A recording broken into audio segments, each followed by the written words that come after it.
Well, hello and welcome to episode number 475 of the Plain Talking UK podcast.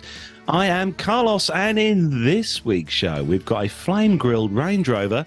EasyJet have been writing some big checks. A new premium airline is arising. And shock horror, Nev's been demoted to 11A. I beg your pardon? In the military news this week, we have got a fantastic story all about a World War II aircraft catapult. And loads more as well, plus the results of our quiz as well with Nev. And joining me this week across the village there, back from his trip over to the United States of America, it's, of course, Matt Smith. Oh, hello. Have I been somewhere then? Did I miss the memo? Sorry. Oh, it's I did miss you, Matt. I tell you, honestly, it's awful you not being here. It's only because you had to go and get your own dinner. I know. It's all. I was boiling a full kettle of water every day. And no. Sad, isn't it? I know. Never mind. I know. Yeah. But you had fun, didn't you? I had an awful lot of fun, and we'll talk about my trip very, very shortly. But we'll get the introductions out of the way before we do that. And also joining us from across the fields and rivers and lakes, he is our connoisseur of all things BA and Seat 1A. It is, of course, Neville Bounds. Yes, a bit damp over this side of the country at the moment. And yes, I've been flying this week in Seat 1A on BA. But I had to have a bit of a rant, surprisingly, on Thursday on my way up to Edinburgh. And I think even the producer has come up with some sort of sting to cover that situation. Very much so, yeah. Absolutely. Yes, more on that later, so make sure you stay tuned to hear that new intro to Nev's new segment of the show. And Armando unfortunately can't join us this week, but we have got a very special little video to play out in just a moment. But he's back with us this week. It's our associate producer on the show, of course, is with the lovely pink muff. It's Nick Codling. Hi, Carlos. Have I had a promotion? We need to get on to who's in charge of HR these days. HR. Associate producer. And also, we mustn't forget as well, in our ear. He's back in our ears this week. It's lovely to have him back. He's been missing for ages because he's been working very hard. So say hello to John. Lovely, good. There he is. Yes. Trust me, everyone. He did say hello. Yeah, so he's back with us in our ears this week. So good to have him back on air. Now, obviously, like I said, Armando can't join us tonight because he's far too busy, obviously, flying planes. Ain't that the truth? Yeah. And stuff. Last week with me in them. with Matt in them last week, honestly. But he has sent us in a little video, hasn't he, Matt? He has indeed, yeah, absolutely. Let's give that little play then, shall we? Hey, team. I just wanted to say hello and start off with a big thank you to Matt, who I hope had a great trip. I'm sure he's going to talk about all the things that we did. But for me, it was just an absolute pleasure to have him spend some time with the Carry-On family, doing all things aviation. I mean, like I said, he's gonna talk about it, but we flew the Hawker, we flew the 206, we saw the Cub behind me, he helped me clean it, we went up and saw the biplane, amongst all kinds of other things, and even got to see a little bit of Charlotte and did some things that weren't aviation related. But funny, we were so busy that I think I need a vacation from that. I think Matt knows what I'm talking about. And we're actually going to have a couple work trips to do this week, and especially on Friday, but I'll get back. And then the family, we're going to go up camping in Tennessee, take some much-needed time off there. We've got some great stories coming at you and some good military stories there at the end of the show, as long as the guys get around to it. But I just wanted to say cheers to Matt and everybody else that kind of jumped in and cheered him on getting over here to Charlotte, North Carolina. I'll take care. There we go, and he's absolutely right. I am utterly exhausted. It was a great week, though. Captain Cruise, clean it. Did he barf into it? No, I did not. How very rude. No, what do you think of the Piper, Matt? Because obviously the bear, the cub, is very kind of a small, tiny little aircraft. I have to say the work that he's done on it. I mean, it looks absolutely pristine, as I'm sure you were well aware when you, because you did have a fly in it, didn't you? Yeah, we had a few hours in there. Yeah. No flying for me in that way. I went out in the posh Cessna instead, which I'll be honest with you, I was very grateful for. But it's an absolutely beautiful plane. We were there. He had a couple of, as you may know, he's bought himself a new plane. He's bought himself a biplane, and he had a couple of people come and look at it while we were there. So we spent the Tuesday morning before I flew home busy polishing it and getting it all nice and ready, because that's the only trouble where he is on that airfield where it dusty. lives. It's so dusty, and obviously he wanted to make sure it was in absolutely tip-top pristine presentation. A couple of people were very interested in it. It's a beautiful little plane, it has to be said. We did have a go in the little Cessna. We had a lovely little 2.5-hour flight over to where it lives, which was truly I can't believe I'm going to say this, but involving a flight, I actually got quite emotional because it was utterly brilliant. So I had a really good journey. I love the 777, by the way. The problems that I had with the 757 with like breathing difficulties and that kind of thing, got none of that there. I didn't even have problems with my ears, like the ear pressure thing. I didn't have any of that on the 777, and that was a real problem in the 75. It just goes to show how the technology technology's moved on, if you like, from when the 75 was built versus the 777. The 13C I highly recommend, by the way. 13A or C was absolutely glorious, because you had all the leg room in the entire world. In premium economy, it was like being in business, because you got your posh food and all that kind of thing. And you get a recline as well. You do, yeah, recline, absolutely. yeah. You do. No, it wasn't a slight recline. It was a really. I mean, it wasn't lie flat or anything, but it was really, really good. As I say, lovely flight there and back. Very little turbulence, which was nice.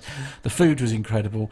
As I say, we did have one wobble, shall we say, while we were out and about flying, because So here's the thing: I did get into the parachute plane. Oh. I did get into the parachute plane. Unfortunately, that's where it ended. I must admit, I had quite a bad experience, if you like, in there. It wasn't didn't really work for me, if I'm honest. And I think what it was for me was that there's no seats in that, obviously, because it's designed to have people flying around. And we were at one flying, and we flew over to another one just to sort of check in and stuff. And I must admit, I did really struggle on that. And I think Armando had plans of doing a little bit of a sightseeing tour, and I had to sort of politely decline that, and I wasn't quite at a point where I was refusing to get back in the plane, but it was a bit on edge. I did struggle with that one. So I must admit, when we then got in is it the 205, the other one, the Cessna? Is it a 205? Have I got that right? Somebody correct me if I'm wrong. 206? Is it 206? Might be a 206. I can't remember. Yeah, might be. Anyway, whatever it was, I think it was the 206. You're probably more correct. Somebody will correct us in the chat room, I'm sure. But it was Matt was wearing a parachute. No, he wasn't. Absolutely not. Did It was a 206. Drink Thank a glass you, of Richard. milk first, man. No. And actually, if I'm honest with you, I wished I had, because that would have helped. So we were in we had a 2.5 hour. It was 2-hour flight from Charlotte, which is where the 206 lives, to over where the biplane lives. And I must admit, when I got in there, I was super nervy. I had absolutely no reason to. We had a beautiful flight from there to, I've forgotten. It's so bad that I've forgotten where the plane was. So I apologise for that. And I must confess, on the way home, I actually got quite emotional because it was a real sort of.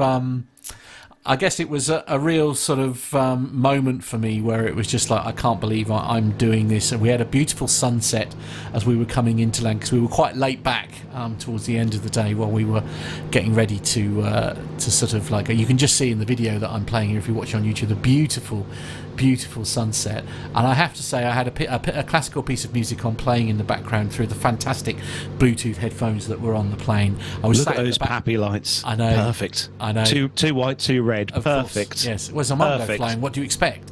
And it was just, it was proper emotional as we were coming into land and stuff, with the most beautiful view. And the 206 is an utterly gorgeous plane. It's like being, I akin to it being in like the Hawker. It got that same sort of build quality, and everything felt really nice. The only thing that was missing was obviously the gorgeous the champagne that went with it, really. But I did have a nice bottle of water with me while we were there. It was I mean, look at that landing. I mean, it's ridiculous, isn't it? He is very good. He is very good at what he does. Indeed, it was utterly brilliant. And then some things that I won't talk about, which was really precious to me, which was time with Armando and his gorgeous family. It was so lovely to spend some time with them, which I won't talk about because that's very personal to me. But yeah, it was a tiring week, but one that I am not joking, I will remember for the rest of my life. It was utterly spectacular. Well, I'm glad you had a good time, and you're back to the good old UK now. What Indeed, more could you want? Yes, absolutely. Yeah, I want to go back. That's why. So we're going to say hello to everyone in the chat room. Let's have a look and see who is jumping in there first. We had Richard Adams. Hello to you. Lee Davies. Nick is in there. Nick Codling. He's keeping an eye on him. Neville Bounds has got his blue banner of doom, keeping an eye out for those bots. Mazoos, hello to the local listener Mazoos, good to see you in there. Aaron P, hello. Hobby Time as well. Dirk S, Captain Cruz, obviously in there with his witty comments. Mash is also in there as well, good to see you in there. Prop Sky, hello to you. Richard E Flag, good to see you as well in there. And make sure I don't miss anyone out. Jan, hello to Jan, who's in there. Good to see you. Dirk S. Bill, hello to Bill. Captain Ridiculous Wits. Wouldn't be the chat room without Captain Ridiculous Wits in there. Jenny, the lovely Jenny in Rome. A very special hello to you, Jenny. And who else we got? Scrolling down, make sure I don't miss anyone out. Masha, hello to you. Our main man, Uncle Micah, in there, just asking, did you enjoy your first crispy cremes, Matt? I did actually, and we timed it just right because they were literally coming off the belt. I mean, I have to say that into your mouth, my mouth, literally, yeah. And I only ate 4 of them. I was very proud of myself in one sitting. I'll be honest. Which again, as a diabetic, perhaps not ideal. I'll tell you what, Nev. I don't know if you find this because obviously you go to the States quite a lot as well. But everything is so sweet. Yes. That is definitely a thing. Yeah. And certainly when you go to a place like Tim Hortons for coffee, there are no shortages of sweet things in there to accompany it as well. No, I know. As I say, don't get me wrong, it was utterly wonderful. And of course, if I had any form of self-control, then obviously I wouldn't have eaten them. But you can't be in the home of donuts. You're there for a week, Matt. In Krispy Kreme donuts, and as Micah is saying there, they were literally hot off the rolling carousel. I mean, you couldn't have got more perfect, and it was a different world. I will confess, but well, there we go. Yeah. So, for those of you who listen to the audio show, don't forget to check us out on YouTube. We are over there live every Friday night at 7:00. And if you catch us on YouTube, don't forget to hit the subscribe and that bell icon as well to find out when we're recording live episodes. So it has been a very busy week for one of our members of the team, resident BA aficionado.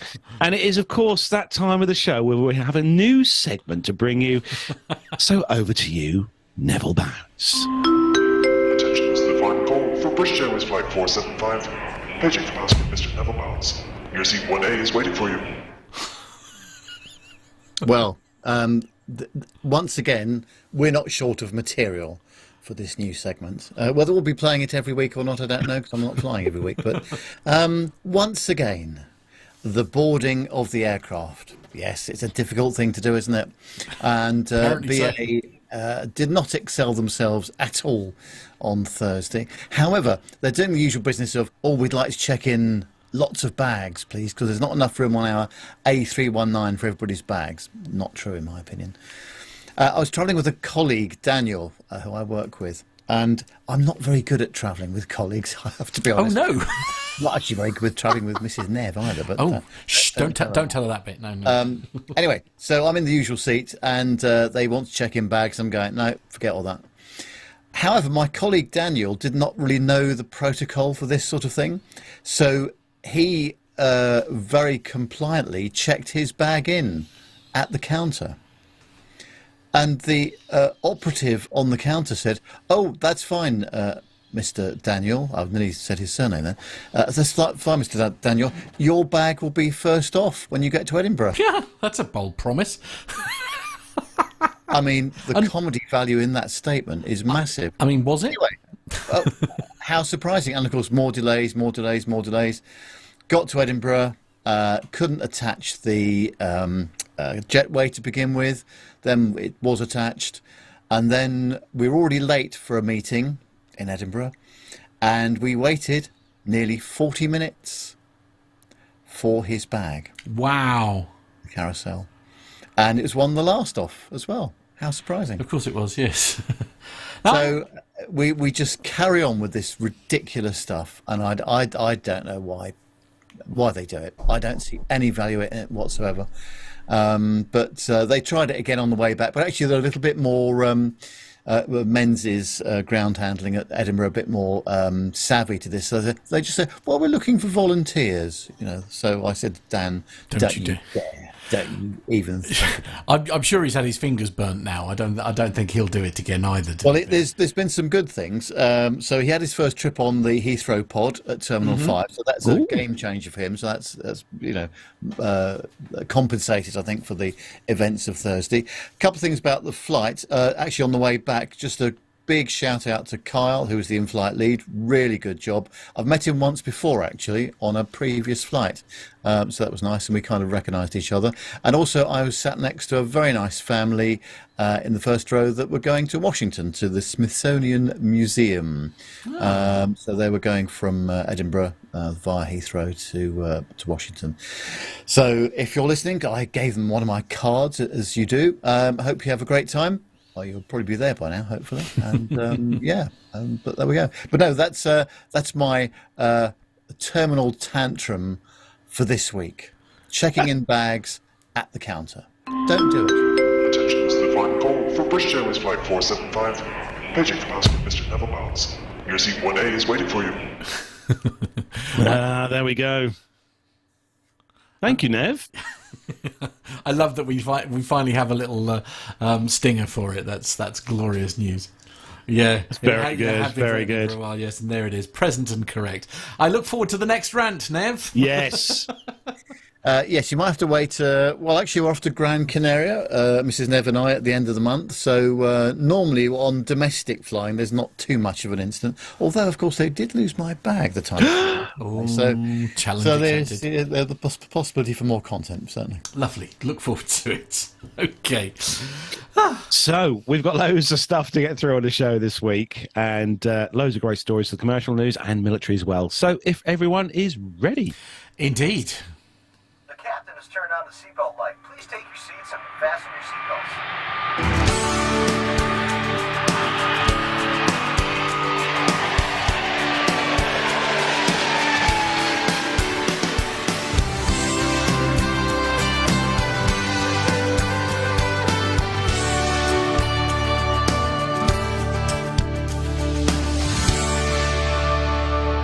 Now, first up this week, I'm going to say thanks to Nick for putting this story up for me for first. Honestly, Nick, what are you like? This comes from perthnow.com.au, and the headline just says it all. Qantas denies IT system failure led to corpses. Yes, you heard me right. Corpses being left in coffins on the tarmac. Oh, my word. So Qantas freight system has been sent into chaos after an IT failure meant that goods were unable to be collected from airports. The airline confirmed that a system upgrade to its freight handling system in late September led to an outage that caused significant delays for customers. With IT systems down, workers were forced to process shipments manually, causing backlogs in deliveries at some of the nation's largest airports. The delays meant unrefrigerated produce and pharmaceuticals were ruined, with the Sydney Morning Herald reporting that corpses were left in coffins on the tarmac. Oh, my word, honestly. Qantas has denied that any were left at any airports with urgent medical supplies and human remains prioritised to avoid delays. The airline said the IT issue had been fixed and domestic backlogs cleared. However, there are still delays on international freight services. The issue has now been addressed, they said, and they are working around the clock to make sure all outstanding items get to where they need to as quickly as possible, said a Qantas freight spokesperson. They said, we appreciate this has been a really frustrating time for customers and we are sorry for the outage that impacted them over the last few weeks. They've been posting regular website updates and getting in touch with customers directly. Not the thing you want to see outside your window, Nev, when you're sitting there in seat 1A. Another one of those suboptimal situations, I would. Yeah. Yeah, especially in the heat in Australia, Well, yeah, as you know, it's hot. Very unfortunate, but Qantas has denied all this as well. Says that was not actually the case. But Well, at least it's nothing here in the UK, Nev, because normally it's an outage here with our IT, isn't it? true. Yes. Very true. Now, Nev, you've got the next story. And, Have I got to play this stinger again, judging? No. And Nev, you're moving towards the back of the aircraft for this one. Yeah, I'm worried about that. It's on flightradar24.com. Headline says, why is 11 Alpha Europe's most hated airline seat? Picture the scene. In honoured airport dad fashion, you arrive 3 hours early. That is actually me. You have checked in online. You fly through security, for you are a god-tiered travel guru. You have time for some breakfast and maybe a drink at this ungodly hour of the morning. Your boarding group is called first, for you have paid for priority boarding. You skip joyfully towards your reserved window seat, ready to soak in the views for the next 4 hours. You arrive at your seat only to find no windows. Enter seat 11 Alpha on the Ryanair Boeing 737-800.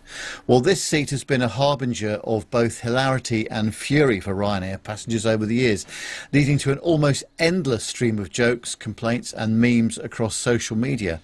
But why is this window seat so windowless? Well, Ryan's seat 11 Alpha is windowless thanks to the Boeing 737's cabin air conditioning system. The air conditioning on modern commercial jets is provided by two packs that regulate the airflow and temperature in the cabin. Aircraft typically have two of these packs located near the main landing gear. High temperature and high pressure air is bled from the engines or the auxiliary power unit to the packs, where it's cooled down and conditioned before circulated into the cabin. The air travels from the packs to the passenger cabin via a series of ducts built into the sidewall of the aircraft. One of these ducts is located alongside seat 11 Alpha in the Ryanair 737-800 cabin. Well, as any frequent flyer will know, not all cabins are created equal. Cabin specification is typically selected by the airline, and as such, the seat row assigned next to the ducts can vary between airlines, and in some cases, even within the same airline. So take the Boeing 737 MAX 8200 aircraft operated by Ryanair and Buzz.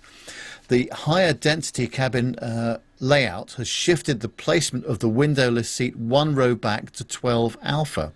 This isn't unique to Ryanair, as other carriers operating the Boeing 737NG family experience the same issue. The windowless seat in an Alaska Airlines cabin resides anywhere between 9 Alpha or 11 Alpha, depending on the variant. It's also useful to note that the placement of the ducts means that seats 12 Alpha, 12 Foxtrot, 14 Alpha and 14 Foxtrot on any Ryanair aircraft will also have partially obscured windows due to the system. Here's Flight Radar's 24 recommendations if you're looking to avoid a windowless seat on your next Ryanair flight. So if your flight's operated by Ryanair, avoid seat 11 Alpha and 12 Alpha. If your flight is operated by Buzz, avoid seat 12A. And if your flight is operated by Malta Air, also avoid seat 12A. Whilst Malta Air and Buzz operate a large proportion of MAX aircraft, next generation aircraft also operate under those brands. So it's a roundabout technique to avoid the windowless seat. If Ryanair specifies the aircraft type operating your flight, you can also identify which seats to avoid. Ryanair have also introduced warnings on restricted views in the seat selection in the booking process. Well, never missing an opportunity to make light of a lightless situation, users on X, formerly Twitter, have wasted no time in sharing their hilarious pictures, memes and suggestions on the woes of seat 11 Alpha. So take a look at seat 11A Ryanair for more information. You know, there is a way around this as well, Nev, as you probably already know, and that's seatguru.com. Yes. Yes. See, this doesn't bother me at all because, I chose a non-window seat because I'd rather not. So if I'm sat in a seat where there isn't a window, that's actually fine by me. It doesn't bother me. And anyway, that's not true. There is a window there. It's just very small and slightly further away. Yeah, I found when I flew out to the States a few months ago, Matt, I used Seat Guru, typed in the flight number and the day I was flying. It gave the aircraft seating plan, and I just chose which seat that I was going to sit in. I have to confess, my seats were chosen by Armando, who no doubt probably did something exactly like that to know which one's going to be best for me. It's a great little site. If you've not already seen it, if you're flying anywhere long haul or short haul, and you want to find out which seats are, go on seatguru.com, and it'll give you. Obviously, you pop in your flight number and your day you're flying, and it'll give you a plan of the aircraft you'll be travelling on. It's green and red, so obviously the red seats are ones to steer clear of. And because it does change depending. It's not just necessarily say all 777-200 ERs, for example, because it depends on how the cabin has been laid out as to the impact. So you do need to look at it like carrier by carrier, tail number by tail number, really, to get an accurate picture. So up next, Matt, do you want this one here? This is. Over to Israel for this one. Indeed, and yes, news hot off the press actually while we're talking about where Israel have invaded the Gaza Strip with tanks and everything all going over the border. This is a sort of follow-on to that, really. The BBC news website is saying that people are struggling to leave Israel after more flights have been cut. I know BA pulled a few flights, didn't they? And I don't blame them, really, with it such a volatile area at the moment. Securing direct flights from Israel to the UK has become increasingly difficult, with more airlines cancelling flights after the Hamas attacks. Virgin Atlantic is now operating one flight to and from Tel Aviv a day instead of two, while British Airways continues to operate one round trip. EasyJet, Ryanair, Wizz Air, as well as Air France, Lufthansa and Emirates have suspended all flights to the UK, while some flights are running. Tickets are scarce, with many fully booked. For example, the earliest BA flight to the UK is on Sunday the 15th of October, with a one-way ticket costing more than £1,300. Virgin Atlantic and Israel's national carrier El Al, which is still operating two flights daily to London Heathrow and two to Luton Airport, have no availability on their UK-bound services until next week. Flight Radar 24, a website which tracks flights, really well done BBC, told the BBC many airlines had cancelled journeys due to safety concerns, but added the airspace over Israel isn't closed, so the operate into Tel Aviv is currently down to individual operators. The dwindling number of direct flights leaving the country comes as James Cleverly, the Foreign Secretary, urged UK UK nationals wishing to leave Israel to use commercial transport with no UK government evacuation currently planned. Several airlines have introduced flexible booking policies and allowed customers to change their travel dates for free. Asked if the government's policy on not currently facilitating an evacuation from Israel for UK citizens could change, Mr. Cleverly said that the situation in Israel is very fast moving. I'm not able to speculate as to what might happen in future. I mean, you know, it's a good following on from that, by the way, as I was saying earlier, an update on that BA plane U-turns from Tel Aviv after flights are suspended. British Airways has suspended flights to Israel after turning back one of its planes shortly before landing due to security concerns. Flight BA 165 has returned to Heathrow after nearly reaching Tel Aviv on Wednesday. BA has said a spokesperson for Israel's airports authority said rockets were flying around Tel Aviv at the time, but were not an immediate threat to the flight. The story goes on, and I'll leave it there, really. My only concern with this story here, and I understand, you know, why tickets are £1,300, but I do feel that, I don't know, you know, the price is the price, I guess, but I know they're scarce and therefore they're full, but are we not in a danger here of somebody trying to profit from this situation by charging very high prices for these flights to get people home? I just think they haven't amended the pricing structure. Yeah, because okay. if you rocked up, you know, late, or in terms of booking, then you're going to be paying a lot of money. And I think someone needs to have a look at that, bearing in mind the distress and the difficulties that are going on there. Definitely. Yeah. Now, I should say this story was, I think, released a couple of days ago. Is that correct, Nick? So there is a chance that may well have been updated. That's the only bit that I feel like, you know, I understand the reason why there aren't many commercial flights certainly going in. You know, if you're going in, then you've got to come home again, I suppose. But yeah, I don't know. I feel a little uncomfortable with that price being so high, really, when people are genuinely trying to leave because they just want to, you know, get away from a volatile situation, which you can't blame people for. Let's be honest. John is saying the other thing too is that the price for the airline is going to be quite high, I guess, because they're operating one, you know, essentially empty planes out, and then flying home, which again is fair.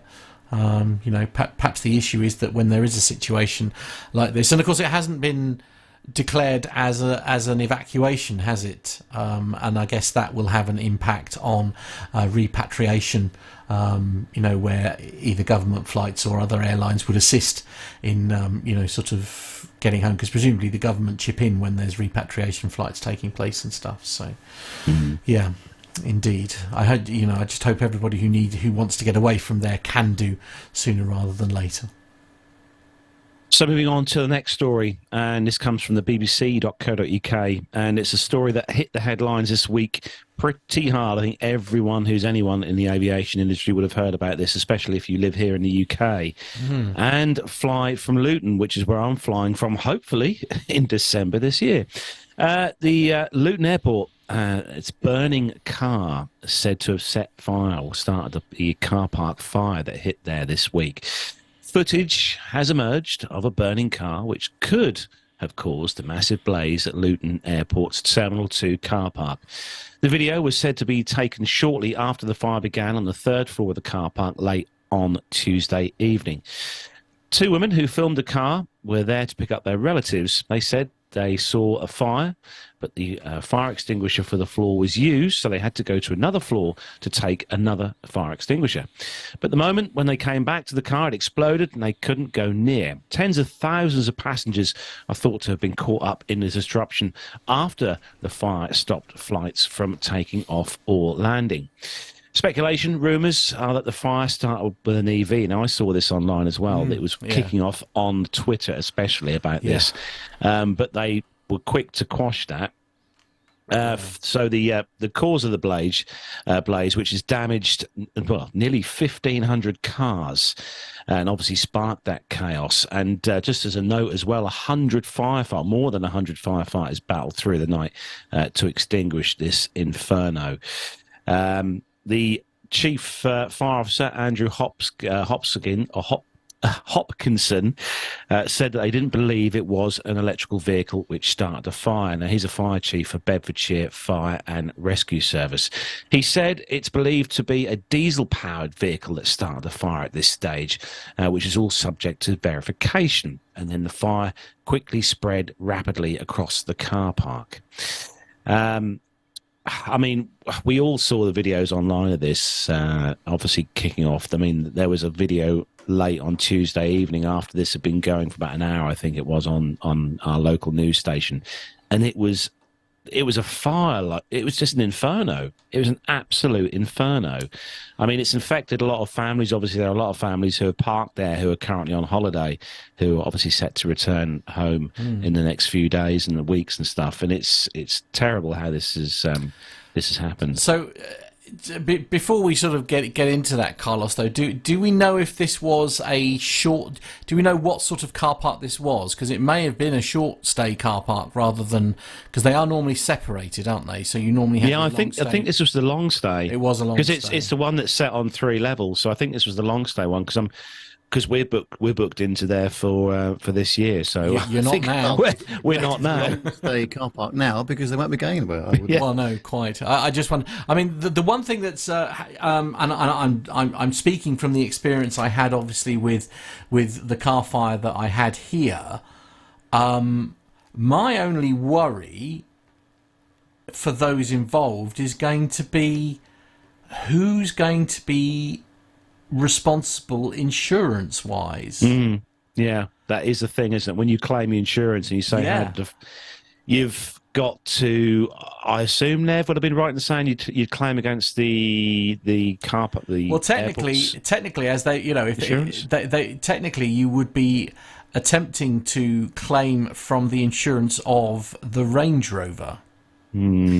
Although I wonder if their insurance policy says that they are not responsible for consequential loss or damage. Indeed. Perhaps, in some cases, but no, this was. I mean, this thing was well alight, wasn't it? And by the looks of it, it was an electrical fault with a vehicle, not for the first time with Range Rovers, I would say as well. But of course, there would be a lot of other electrical vehicles, EVs, in there at the time, because once they're alight with their lithium-ion batteries and what have you, and then you're into a whole world of trouble. Yeah, indeed. It's going to be an interesting one to see how they tidy this one up, because I mean, for example, if your car is third party, for example, and you're not able to claim from, let's say, Luton Airport or whoever it is that's responsible for the car park, there's going to be a lot of people who aren't able to get money back for their cars unless there is a special indemnity or policy, for a scenario like this when it is utterly beyond your control. It's also worth noting as well that car park was the main car park for parking at Luton Airport. So people who are flying from Luton, obviously the airport is open now. You've got to find alternative places to park now. Yeah, indeed. Bill is saying in the chat room, by the way, I thought the fire was part of the airport improvement program, which I think is what Nev was saying earlier in the week. Let's be honest. Yes, but I wasn't really going to broadcast that. No, indeed. Captain Cruz is saying in the chat room, actually, are cigarette lighters in cars still a thing? Oh yeah. Yeah. Oh yeah. Yeah, well, no, but they're not for cigarettes now, are they? They're for powering your devices these days, so that you can keep things topped up. Apparently, there was some criticism online that the car park didn't have a sprinkler system, which may have would have seriously helped. Do car parks have sprinkler systems? Though I must admit that's not something. One of the 2 in Norwich have that we use. Oh, have they? Okay. Yeah. Fair enough. Yeah. Oh well. Yeah. It's been done on the cheap then, hasn't it? It's been done on the cheap. Anyway, moving swiftly on, Nick, do you want to take the next one from Aviation 24 about this little ding that happened this week? Yeah, we seem to be having a few of these lately, don't we? A number of ground vehicle collisions with aircraft, and it seems to be a bit of a trend at the moment, a bit of an expensive trend, I should imagine. So this was on the 4th of October, a Ryanair Boeing 737-800, and it encountered an unfortunate incident at Stansted Airport. The aircraft operating as flight FR2861 from Luxembourg, sustained damage to its right wing when it collided with the roof of a catering truck while taxiing into Gate 62. Now, I don't think that's strictly true, because if you look at the video, I don't know No, if it's you're definitely not able a to catering. play that. Oh, there we go. I feel This like video. it was very It's much a high definitely the lifter fault for of the the, truck, personally. Yeah, I don't. Yeah, oh my goodness. I love how he tries to reverse out of the way Yeah, no. after he's hit. He nearly did it. Wasn't He me, nearly did Gov. it. Wasn't me. So it says here that the collision occurred due to the truck driver's failure to Carries yield on, to look. the 737, Oh my leading gosh. to a last-minute attempt to brake that proved insufficient to avoid the impact. Fortunately, there were no injuries. Here we go. Let's watch this reported again on then. the So to be fair to the Ryanair pilot, smack bang on the yellow line as he comes. Yeah, he's done stops. a cracking job. Oh, He was climbing. climbing at a rate of knots, though, wasn't he? Yeah. Well, to be fair, he's allowed He was to. taxiing smartly. That's pretty shall we normal say. at Stansted. Yeah, I can say that's pretty. That's not particularly slow or particularly fast at Stansted. And then the truck just moves away. There he is. Look, driving away in the background, like. Yeah, I know. He drives off. He drives off nothing's after the incident. Yeah. And I thought, when you have an accident, you are supposed to Yeah. stop. That's a high lifter Yeah. for the That's a high lifter wheelchairs. for the wheelchair system. Perhaps he's just moving out of the way, apparently, to get out of the way. But He's gone off to hide in his bedroom. yeah, well, as so I that said, it's like it's all right. nobody- Thank goodness, there's no CCTV at Stansted Airport, eh? Oh dear. Actually, FMA in the chat room says, "I like how he drives off after like I know. nothing happened." It's like, just what's going on? It's like, right, oh dear. I don't think anybody noticed. It's all right, we'll keep going. I'm surprised the side window dear. didn't pop open with some gesturing from the pilot, if I'm honest, but there we go. Well, there we go. There's an unexpected. That's not what I expected to watch. I'm not gonna lie. What are your thoughts, Mr. Bones? Well, I thought that fella driving that vehicle was going a bit fast anyway. But also, if you look at the angle of where his windscreen is, now, I'm not saying he wouldn't have seen a 737 pulling on stand like that, but, at the end of the day, you've got to be really careful when you're driving around the ramp. Yeah. And aircraft have priority at all times, is the rule as far as I'm aware. So, yeah, a bit of a fail. So a bit of paperwork to be filled out there. Feels to me as though there's If a they level can of catch the fella if he hasn't driven off. Well, that's true. Yeah, absolutely. He certainly there's left. maybe a halfway down level the of M11 by now, complacency. you know? Yeah. Yeah. What's that, Nick? I'm just wondering if there's a bit of a level of complacency amongst the kind of people driving these ground vehicles. It is a real shame because, as I say, the Ryanair pilot is absolutely bang on the money with that, down the centre line there. I mean, that's a full-on bravo. That is. That was beautifully done. But I mean, surely when you're used to being around aircraft, as you say, you must be thinking ahead to, sort of thinking, right, okay, I need to sort of like stay clear of the wings. I need to stay back so that we know when it swings round and all that kind of thing. I mean, ironically, if he had been a few meters, maybe even only a metre further back, the wing would have gone right over the top of him. I still argue that's way too close. And let's not forget what is actually inside those wings as well, Matt.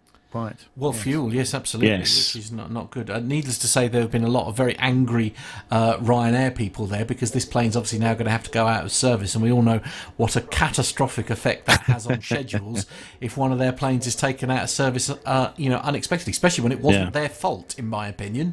As you say, as Nev's saying there, it's 100%, right of way by planes, isn't it? You know, if one plane crashes into another, then that's a different conversation altogether. But the truck should have been given way there, in my opinion. Now, moving on to the next story. Nev, you've got this one, and we know you love your luxury, Nev. We know you love your luxury. You love your loungers, but this airline might pique your interest, I think, Nev. Yes, and we know that Sam Chewy loves a bit of luxury as well, don't we? Because on his website, this is all about a new premium leisure airline called Beyond, B-E-O-N-D. And this new airline unveiled its first aircraft in the unique Beyond livery and perfectly appointed cabin with events in Male and Dubai. Passenger flights are going to be beginning in November from Munich, Zurich and Riyadh, and new routes were also announced to Milan and Dubai. So this new premium airline unveiled its sophisticated and unique aircraft livery with events in Mali, the Maldives, attended by dignitaries, investors, supporters and employees at a global media event broadcast online and in person in Dubai. The airline showcased its first aircraft, an Airbus A319, seating 44 passengers in a luxurious all lie flat configuration. I have to say, it does look rather nice. They say, welcome to Beyond. Our aim is simple: to fly our customers to the most unique and unspoiled destinations where they can release their inner explorer on the most memorable vacation of their lives, says Tero Taskila, CEO and founder of Beyond. He says, today is but the beginning of our vision for our customers, embodied by this beautiful aircraft. Inside and out. We could not be more pleased to showcase it in the Maldives, our home, and Dubai.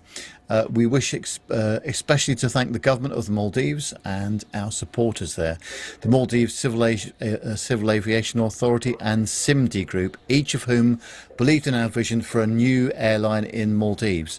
Our team will do its best to bring tourists to this beautiful nation. Well, Beyond's inaugural flights are scheduled for November, with the Riyadh inaugural one departing on November the 9th and the Munich inaugural one departing on November the 15th, with the Zurich one on November the 17th. Between now and the scheduled service launch, early bird customers have chartered the aircraft to experience the Maldives. In addition, the aircraft announced new routes from Dubai and Milan, and that's going to be in March of next year. Beyond will fly a fleet of state-of-the-art Airbus A320 family aircraft in a unique luxury lay-flat configuration. That will be bringing passengers from the Maldives to Europe, the Middle East and Asia Pacific. This first Beyond aircraft will be on display at the Dubai Air Show, which is next month. And additional Airbus are going to be joining the fleet later this year and early next year. It does look nice, doesn't it? It does look nice. Yeah. So I could manage that. I wouldn't, I would even say I wouldn't mind not sitting in seat 1A.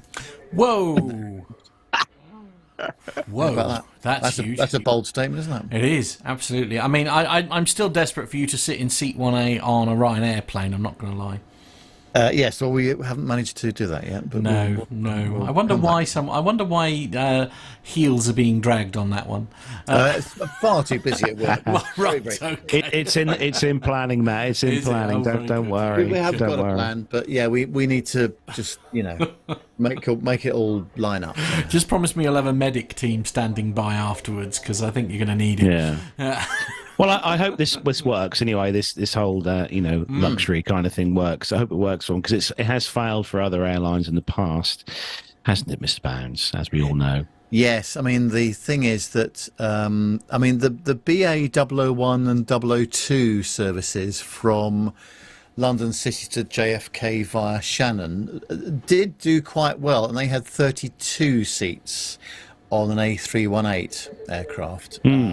And that did prove quite popular, but then of course we had the financial crisis and all the rest of it, and the price went up very high, and they just weren't filling the aircraft. So that's a problem. This is a different kind of service, though, I think. So it'll be interesting to see, won't it? So, but yeah, it looks very nice inside. I do like the dark livery of the exterior of the aircraft as well. It makes it look very classy, I think.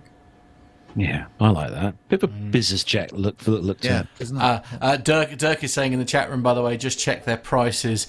A trip MUC, male MUC in November is $3,000 US. Oh, that's not bad. Oh, that's in that class of travel. That is not too bad. Not when you. No. Had I paid full price for my business class seat, it would have cost me nearly $9,000 with American Airlines. So $3,000 for that level of service, cheap as chips. Quite literally. Well, there you go. Now, Matt, you've got the next story, Oh, have I? and it's all about those lovely lads over with the orange there, and it's good news if you are a worker for Airbus. Okay, righty-ho then. We'll take a look at this story. It's on the Reuters.com website, and the headline is UK's EasyJet agrees deal with Airbus to expand fleet beyond 2028. British airline EasyJet said on Thursday it had reached a proposed deal with Airbus to expand its fleet by up to 257 additional aircraft, plotting its growth beyond 2028 with bigger and more fuel-efficient planes. EasyJet announced the order after forecasting annual profits of 440 million to 460 million pounds. That's 542 to 567 million dollars, and said it would restart its dividend, signalling that its recovery from the pandemic was now in full flow.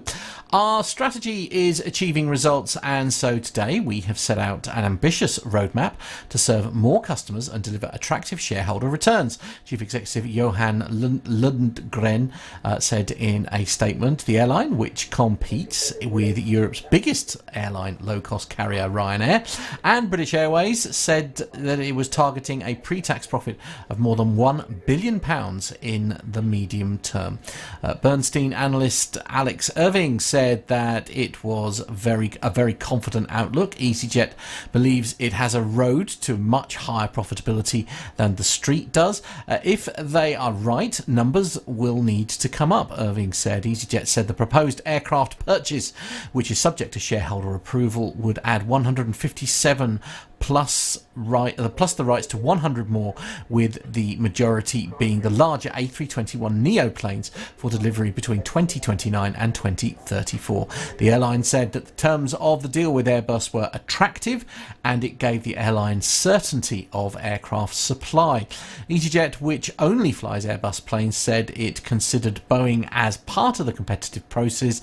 The group said it also planned to convert an existing order for 35 A320neo planes into the bigger A321neo jets. EasyJet founder Stelios, who owns a 15% stake in the airline, is he still about? I'm astounded by that. Yeah, he's still there. Yeah, has in the past disputed the need for the aircraft to buy expensive new aircraft. Now, here's an interesting question. Do EasyJet actually own their aircraft, or do they lease them? I don't know. I was looking actually, Matt, while you were reading that story. The average age of a EasyJet Airbus is around about 10.5 years, so 11 year old, their aircraft. So they're not hugely ancient aircraft, but I wonder whether this whole buying the new aircraft thing is to retire perhaps some of their older A320s and obviously bringing these new aircraft, the Neos. Don't know. We'll have to ask someone who knows whether they own them outright. Well, I don't think it's one of those things you could type into Google and find out. Do they own their own aircraft? Try and find them. We'll ask John. John will find out. While we move on to the next story, Nev, you've got the next one, and we're staying in the UK for this one. We are, and it's on theguardian.com. This is an interesting one. Armed police surround plane at Stansted Airport after security alert. Well, these reports say that the flight from Nairobi, which was diverted from Heathrow to Stansted, was intercepted by RAF fighters. Armed police have surrounded a Kenyan Airways flight at Stansted after a security alert. The Boeing 787 from Nairobi was due to arrive at Heathrow this afternoon, but was diverted to Stansted in Essex 45 minutes before its expected arrival. Armed police and fire crews were seen around the plane, but the airport continued to operate otherwise as normal. A London Stansted spokesman said that the Boeing 787 landed safely with Essex police in attendance. That was quite dangerous for them to be on the runway. But the flight was diverted at 3:45. The aircraft was escorted to a remote parking stand with normal flight operations now continuing, the spokesman said. One woman posted on Facebook, our flight this morning from Nairobi to London Heathrow, 45 minutes before we were due to land, we were told that we'd been diverted to Stansted. When we arrived in Stansted, loads of police cars. Well, it is Essex, isn't it? But we were surrounded by all the police. They've all got guns, all dressed in black, and are IDing us. Captain hasn't even said anything. Or perhaps he's left the aircraft. He might not have been allowed to. Well, quite. There's a lot of protocol associated with this sort of situation, especially at Stansted. The flight was intercepted by RAF fighter jets from its quick response alert force. It's believed an alert was raised whilst flying over French airspace. Essex Police spokesman said, "We are currently attending an incident at Stansted Airport. The flight travelling from Nairobi to Heathrow was diverted to Stansted this afternoon, and the airport does remain open." Essex County Fire and Rescue spokesman said 8 crews are in attendance at Stansted. We are working with Essex Police and the airport to bring the incident to a successful conclusion. MOD spokesman said RAF Typhoon fighter aircraft from RAF Coningsby were launched as a precaution this afternoon to investigate a civilian aircraft which was approaching the UK. The civilian aircraft remained in contact with air traffic controllers throughout and was escorted to Stansted Airport, where it landed safely. And the incident was then put under the control of civilian authorities. In a statement, Kenyan Airways said headquarters received an alert of a potential security threat on board KQ-100, operating from Nairobi to Heathrow. KQ management, in conjunction with the security authorities of the government of Kenya and the United Kingdom, carried out a thorough risk assessment of the threat. The crew on board were briefed and all safety and security precautions were taken to ensure the safety and security of our crew and passengers on board. The aircraft landed safely at Stansted Airport for security clearance by UK government security personnel. Boy, that was a long-winded article. Now, this is protocol, isn't it, to be fair, isn't it? So, like, if there is an incident of this, then Stansted is the designated place at which flights are diverted, isn't it? That's and there's plenty of remote areas away from the terminal and the main stands as well, just in case anything horrible could happen. So, I was going to try and do an Essex accent at that point. The police and fire and rescue, but I thought it would be inappropriate, so I'm not. What a shame! I didn't do that. That would have been fun. Indeed, but well, there we go. It's as you say, it's sort of lack of information and stuff, I guess. But we don't know what the outcome of it is. No, this is the frustration, isn't it? No. Obviously, something was going on. Yeah. Indeed, going back to the earlier story, by the way, while we were talking, John has been doing his research, saying EasyJet lease around about 50% of their fleet. It changed towards more 50-50 this year, and he sent me a lovely little graph that I can't share with you, but yes. So it's about 50-50 is what we're saying at the moment. So there we go. Yeah, I think a lot of airlines do that now, Matt. A lot of airlines own some and not others. I think there's a couple of airlines who lease their entire fleets, unless you're a big airline like Emirates, who obviously pay for all their aircraft for cash. You know. Cash, anyway, cash. I know. Turn up with suitcases, do they? Yeah. Yeah, a few $100 million for a new 777. That's a big suitcase, to be fair. It is a big suitcase. I'll give you that. Yep. Emirates are buying the new John their is saying that A380s from Emirates their lease for buying $35 million new next week. A380s for. I missed the number there, John. Sorry. Okay. A lot of money. I'm going to type it in the chat. Okay. He's going to type.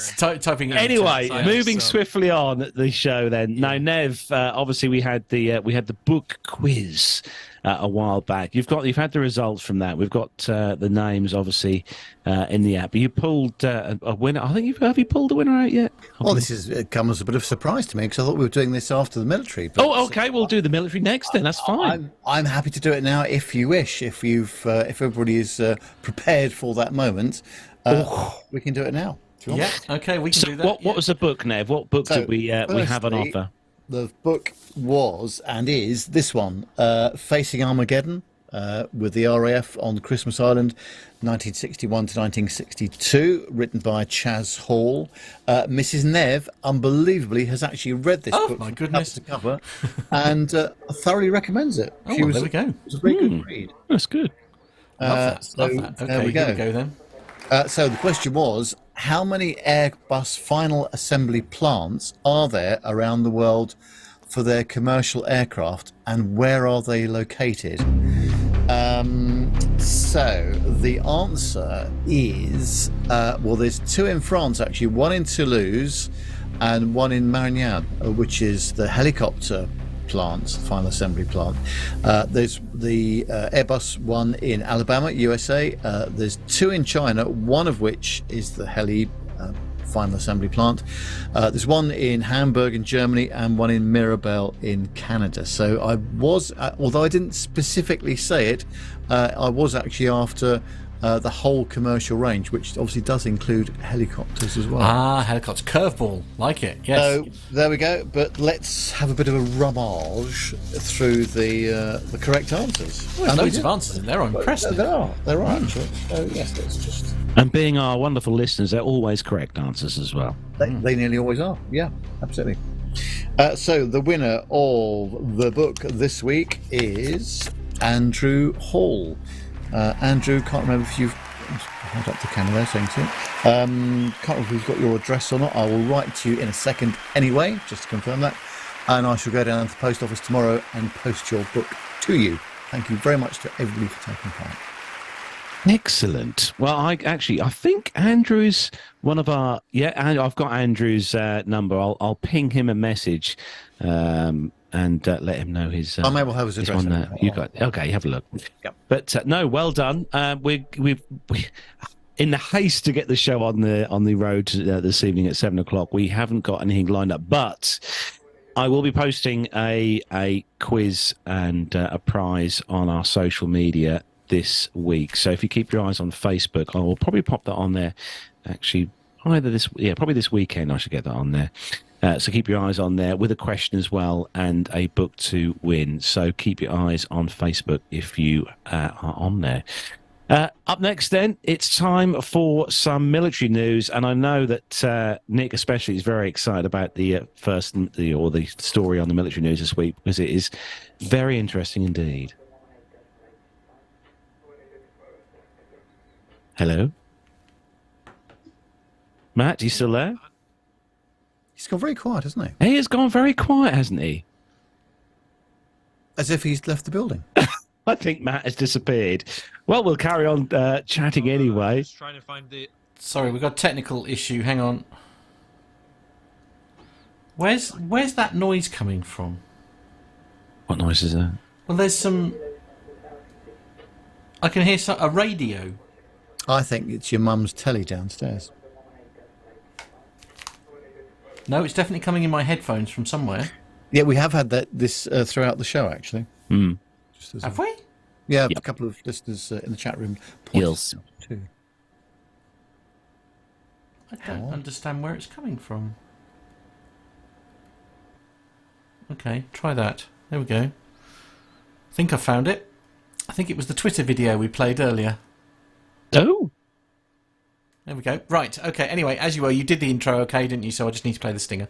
Yes. Yeah, okay, here we go then. Ready? Yes, let's go. Lost up bogeys 13550, Angel 16, heading 340. Okay. Now undersea boogie.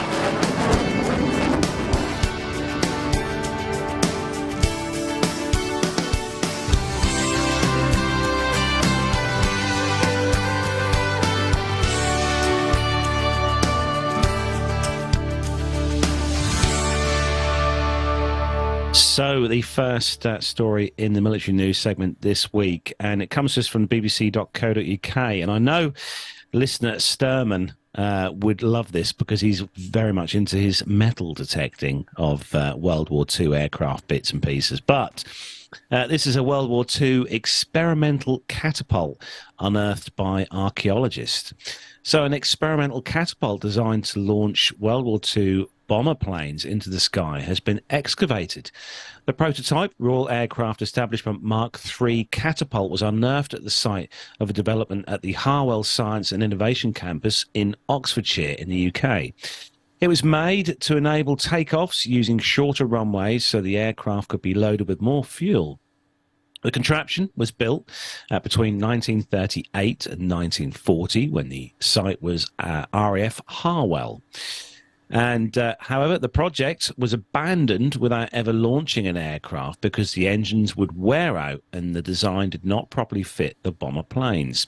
The mechanism was taken out and a normal runway built over the top. The technology was a precursor to catapult-armed merchant or CAM ships, which launched Hawker Hurricanes at sea via rocket-propelled catapults. A large rotating turntable directed the aircraft towards one of two concrete track runways, only 82 metres long or 269 feet. The aircraft was attached to an underground pneumatic ram using a towing hook. Underneath the turntable, Rolls-Royce Kestrel aero engines compressed air to 2,000 psi to drive the ram. The high-pressure air was then forced into the pneumatic rams, which rapidly expanded to the length of the guided track. The bomber would then be catapulted into the sky. Archaeologists at the Museum of London have now recreated a 3D digital replica of the remains. Project Officer Susan Porter said, "A fascinating structure reminds us of the rapid experimentation and innovation of the interwar years and World War II. Crucially, recording the location and appearance of every inch means the catapult is preserved by record for future generations." The catapult has now been dismantled to allow construction work to continue in the area, though the remains are being archived. Excavations also uncovered large lights from another nearby runway and a spigot mortar-type gun emplacement used to defend it from attack. Now, the pictures, this thing is huge, really huge, but it's very interesting. Did you even know anything about this, Nev? I didn't. No. Considering it's not far away from me. No. So, yes, amazing. Yeah, obviously catapults used on aircraft carriers, gas-powered ones back in World War II. But obviously this was the design to try and catapult these guys from land. But yeah, very interesting indeed. So moving on, next story. And Nev, how would you like this one? Yes, well, on the stripes.com, Japan is renaming its air force as threats from above become more complex. The Japan Air Self-Defense Force is adding to its name as potential threats from space become more diverse, complex and advanced, the nation's defense minister said on Tuesday at the airlift hub in western Tokyo. The change to Air and Space Self-Defense Force is scheduled for fiscal year 2027, according to a document posted on the Defense Ministry website. Clad in a green bomber jacket, newly appointed Defense Minister Minoru Kiara told around 100 Japanese airmen at the Air Defense Command headquarters at Yokota that the threats that they face have become more complicated amid advances in aircraft and missile technology. He told reporters at the HQ that with the advent of ballistic missiles, cruise missiles, manned and unmanned aircraft and hypersonic missiles, the threats to our country from the air are becoming more diverse, complex and advanced. Japan's Air Force frequently scrambles its fighters to meet Chinese and Russian Air Force aircraft approaching Japanese airspace. It also tracks North Korean missile tests over the Sea of Japan, also known as the East Sea, including high-arching ballistic missiles that enter that space. Kiara recently returned from Washington, where he met with Defense Secretary Lloyd Austin on October the 4th and discussed Japan's plans to accelerate the acquisition of hundreds of Tomahawk missiles. Japan approved a $51.4 billion defense budget this fiscal year, which started in April, and plans to buy 400 Tomahawks from the United States to develop counter-strike capabilities between fiscal years 2025 and 2027. At Yokota, the headquarters of the US Forces Japan, Kiara saw Japanese and American airmen working closely together, he told reporters. To deal with threats from the air, the Defence Force needs to improve information gathering, communication and use of space, he said. The Air Defence Force established a space operations group last year at Fuchu Air Base, about 5 miles south of Yokota. The US Space Force is expanding its presence in Japan and may establish an HQ at Yokota. General Chance Saltzman, who's the chief of space operations, told reporters in Tokyo on September the 25th. Securing the use of space is a vital issue for national defence, Chiara said on Tuesday. Don't panic, I'm here. I was just slightly concerned that you hadn't There's no point in asking me for comment on military got fully stories, is engaged there? with that item that I just read out. Matt, you've just spent the last week with our own military correspondent. We didn't talk of about the military show. at all. In fact, we kept plane chat down to an absolute minimum as well, I'm pleased to say. So yeah, indeed. I just had some amazing aviation experiences rather than talking about it. Oh, bless. There we go. Now, Nick, you've got the next story, and it's all about something we love on the show in the military segment. It's all about tankering. Yeah, a bit of refueling and wet and dry couplings, apparently. Ooh. We'll get onto those in a minute. So in 2020, an Airbus MRTT, which is a multi-role tanker transport, test carried out the world's first ever fully automatic refueling contacts during a flight test campaign over the Atlantic Ocean. This involved an Airbus A310 MRTT test aircraft equipped with the Airbus A3R solution and a Portuguese Air Force F-16 jet acting as the receiver. In July 2022, the A330 MRTT became the world's first tanker certified for automatic air-to-air refueling operations in daylight conditions, with the F-16s and A330 MRTTs as receivers. Today, Airbus announced the successful completion of a testing campaign, and the F-15 fighter of the Republic of Singapore, sorry, I'll put my teeth back in, ahead of its certification in the first half of 2024. The testing campaign took place over the course of 3 weeks in August and included more than 500 automated wet and dry contacts with the Air Force's full fleet of receiver aircraft. This is where we need a military expert to tell us what that actually means. Including the F-15 SG aircraft variant based on the standard F-15E.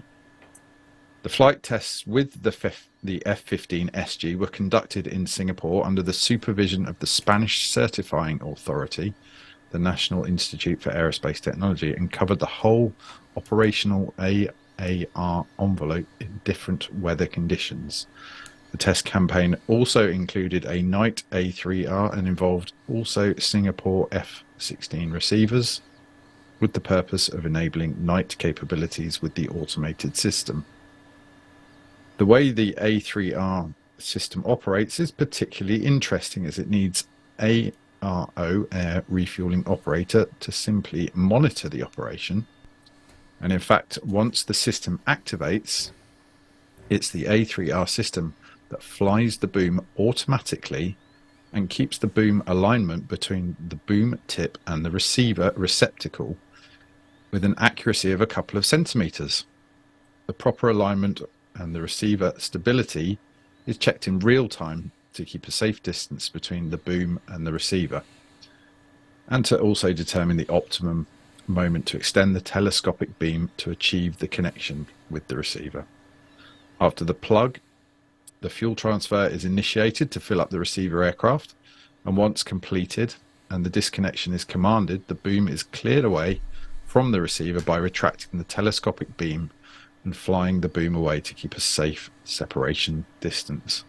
That all sounds jolly clever. That's really cool, because obviously there's a significant amount of skill on behalf of the receiving pilot in order to get their aircraft properly aligned, and then having the boom extended down to enable the refueling process to take place. So any degree of automation that can make that easier and safer has got to be a good thing. But it must be quite a significant amount of R&D that would have gone into that, I should imagine. It's still something that baffles me. It's that the magic of refueling in air is just utterly astounding to me. Yeah, it's pretty cool. And I don't know if it's ever been part of flight sim. That's one thing I've never looked at. Obviously, flying commercial airliners on Microsoft Flight Sim and X-Plane. Perhaps someone else who probably flies more military stuff on those sims can say if there is part of the sim the way you can do air-to-air refueling. There probably is. I've never looked into it, so I wouldn't know. But yeah, that would be fun, I think. So that is the last military news story for this week. But yes, I've managed to get the prize, run quickly, dip out of the studio, get the prize for the quiz this week. Remember a few weeks ago, me, Matt and Nev went across over to Duxford for the Battle of Britain Memorial Day air show. We had a great day there, met a few of our listeners, and also managed to pick up a mug from the guys over at the Sally B. Me and Nev had a good old rummage round the Sally B, didn't we, Nev? Had a really good look round the Sally B, all inside and out. Grabbed one of these off the guys from the Sally B. It's a lovely thing to have your your tea or coffee or whatever you may be drinking. If you're Matt Smith, obviously it'll be full of red wine. But this is a great little prize here we're going to give away this week. It's a nice, easy question for anyone who's listening. So if you want to get a chance to win this mug, this glorious Sally B mug with a lovely picture there in colour of her, the B-17 on the mug as well. The simple question is, this is the Sally B on the mug, but if you look on the other side of the Sally B, what name is printed or painted on the opposite side of the front end of the Sally B? Ooh. Pop those answers in an email. As you know, it's podcast@planetalkinguk.com. More details on those at the end of the show. Pop your answers in there, not in the chat room, not in Facebook or anywhere like that, but on the email. Send us an email with the correct answer. It's podcast@planetalkinguk.com. So there she is, Sally B in all her glory there on the mug. But look on the other side of the aircraft, and what name, very, very famous name, is painted on the other side of that aircraft? Get your answers in via email, and we'll pull the winner out of a hat on next week's show. Captain Cruz says Sally A, by any chance? Oh, Captain Cruz, honestly. Sally 1A, surely. Yeah, well, quite. Sally, yes. Anyway, so there we go. There's our quiz for this week. Get yourself a lovely little mug there, courtesy of our friends over at the Sally B. So quick round robin before we wrap up the show. Obviously, Matt's still got a touch of the old jet lag. Nev has had an incredibly busy week this week, bless him. He's been very busy working hard. And quick round robin of what's going on next week in all the worlds of us. So, Nev, what's going on in the world of Mr. Bounds next week? Lots of driving again next week. Now I've got my puncture fixed. Oh, that was a bit of a moment, I can tell you, this week. And an expensive one as well. So, yes, Brighton, Newark, not that's Newark, but the one in Nottinghamshire. All up and down the motorways of the United Kingdom again this week coming. Yes, a hectic time at work, that's for sure. I should be slowing down a bit, but that doesn't appear to be happening right now. But anyway, I'm grateful to have a job. And I'm grateful to work for the company I work for. I just thought I'd put that out there in case I chance. Yeah, quite, absolutely. And Matt, obviously, once you're over your jet lag, you'll be coming to see me for dinner next week. But what are you up to? Yeah, well, sort of straight back into it. It's a busy weekend of Park Radio bits and pieces that'll keep me busy, obviously, on the radio today and tomorrow. In fact, I was on the radio this morning, wasn't I? I'm doing breakfast at the moment until Tuesday, basically, including weekend breakfast.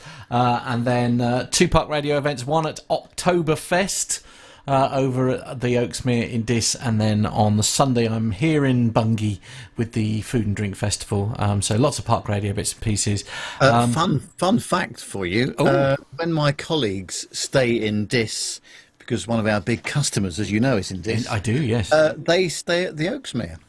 Do they? Ah, How there about you that? go. Yeah, absolutely. Yeah, well, you can't stay at the Park Hotel anymore, but we won't go into that. Not dear. bit political on air. It's not gone down well. Let's say it's currently being used by the government, which is it's a big story here locally. Not that anyone else will care. But just quickly before we go anywhere. Just had a message in on our WhatsApp number from Mark. He's watching us in Cyprus at the moment. Oh, very good. That's what we. Hello, Mark. Indeed, Yes. yeah. But no, it's a bit of a sad time in the world of Matt at the moment. Everything's all a bit because obviously the big thing that I've been looking forward to all year has been and gone now. So, so it's a sort of a spiral of depression now for the next. I don't know how long till I get the next trip booked in. So, there we go. Something to look forward to, isn't it? Well, in fact, actually, no. I do have the next thing in my diary that I'm going to try and look for. I don't have a date nailed down other than the fact that I'm going to Dubai in September. But exciting! Indeed, yeah. Hopefully, anyway. Fingers crossed. Yes. And Nick, what's going on in the world of Nick? You jumping on the old bike this weekend? Not a lot planned this weekend. I should give a shout out to the guys over at Bembridge Airport because I went over there with my son last weekend and we had a nice little time watching the GA comings and goings and a nice friendly bunch over there. So if anyone's in that neck of the woods, I would definitely recommend it. So it was good, nice afternoon, very friendly and accommodating. Well, that's the thing with these GA airfields around the UK. They are all a friendly bunch there whenever you go. And they serve great food as well. John, what are you up to next week? Oh, brilliant. Sounds fantastic. Well, enjoy that, won't you, John? I hope you have lots of fun doing that. Anyway, that is where... I'm just reading about the Park Hotel. Oh, yes. Quite a lot of content there, isn't there? There is, yes. What a shame none of it is aviation related. Otherwise, we could dine out on it for about an hour, at least a whole show. Anyway, that's where we're going to bring episode 475 of the show to a close. Obviously, we're going to let these guys get away because they are very tired tonight, bless them. As you said, Matt's had a very long week, as has Mr. Bounds. So a slightly shorter show this week. Just tired still and irritable tonight. Yeah, still loads of great stuff, though. Don't forget the competition. I'll pop that on the socials as well, just in case you missed it. So... that's it. We'll be back hopefully next Friday for episode 476, ever closer to 500. So from me, Carlos here in the home studio, from Nev in his glorious studios, from Matt in the PTUK Master Suite studios, and from Nick in his home studio, and from John as well in his studio. Have a great weekend, whatever you're up to. Take care, and we'll see you next week. Say goodbye, everyone. Goodbye, everyone.